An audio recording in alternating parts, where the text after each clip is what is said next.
Hello दोस्तों, एक बार फिर स्वागत है आपका हमारे YouTube चैनल में जिसका नाम है पावर पल्स हब। हमारे चैनल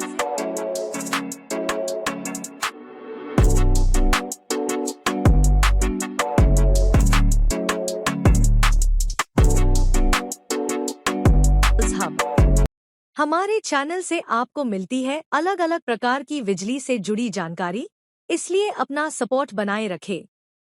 दोस्तों, आज हम पावर ट्रांसफॉर्मर चालू करने से पहले के परीक्षणों के बारे में इस वीडियो में बात करेंगे। आज हम विभिन्न परीक्षणों पर गौर से विचार करेंगे जो यह सुनिश्चित करने के लिए किए जाते हैं कि ट्रांसफॉर्मर सुरक्षित और कुशलतापूर्वक संचालित होता है। ये परीक्षण ट्रांसफॉर्मर की सेहत की पुष्टि करने और सेवा में लगाने से पहले किसी भी संभावित समस्या की पहचान करने के लिए महत्वपूर्ण हैं। तो अगर आप नोट्स बनाना चाहते हैं तो पेन और पेपर ले लीजिए और चलिए शुरू करते हैं। पावर ट्रांसफॉर्मर को चालू करने से पहले के परीक्षणों के प्रकार। 1. ब्रेकडाउन वोल्टेज या बीडीवी टेस्ट। सबसे पहले हम ट्रांसफॉर्मर के विभिन्न हिस्सों से तेल के नमूने लेंगे और उनके ब्रेकडाउन वोल्टेज का परीक्षण करेंगे। इसके बाद एक अच्छे तेल के नमूने को 1 मिनट के लिए 50 केवी से अधिक वोल्टेज को सहन करना चाहिए। यदि बीडीवी कम है तो तेल को फिल्टर करने या बदलने की आवश्यकता हो सकती है। 2. इंसुलेशन रेजिस्टेंस या आईआर टेस्ट।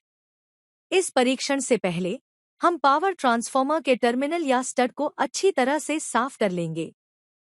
फिर हम एक इंसुलेशन टेस्टर का उपयोग करके वाइंडिंग और अर्थ के बीच इंसुलेशन रेजिस्टेंस को मापेंगे। हाई वोल्टेज या एचवी वाइंडिंग के लिए अनुशंसित मान 2000 मेगा ओम और लो वोल्टेज या एलवी वाइंडिंग के लिए 500 मेगा ओम है। 3. Voltage ratio test.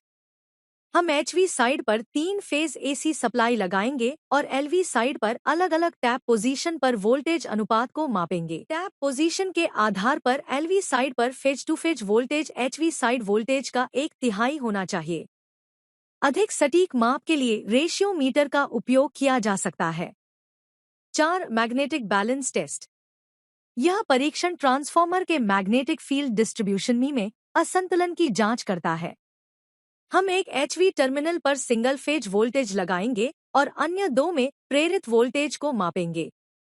Proper magnetic balance सुनिश्चित करने के लिए प्रत्येक फेज के लिए परीक्षण दोहराया जाता है। 5. Open circuit test, no load loss का मापन। यह परीक्षण ट्रांसफॉर्मर के आयरन लॉस और नो लोड करंट को मापता है। हम एलवी वाइंडिंग को खुला छोड़ते हुए एचवी वाइंडिंग को 430V 3 फेज सप्लाई के साथ ऊर्जा देंगे।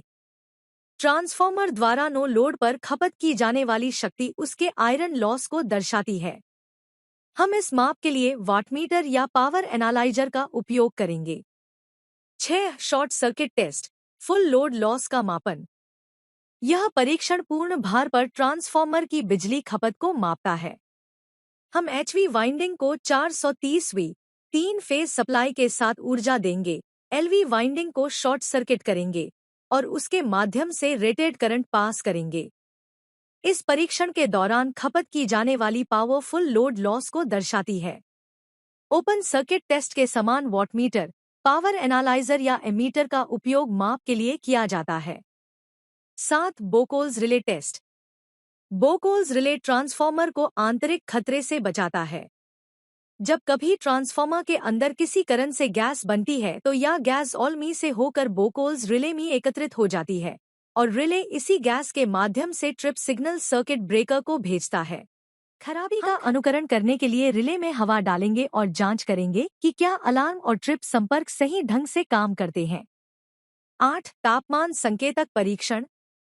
हम ट्रांसफॉर्मर के तापमान संकेतकों के संचालन का मैन्युअल रूप से परीक्षण करेंगे, जिसमें तेल और वाइंडिंग तापमान मीटर शामिल हैं।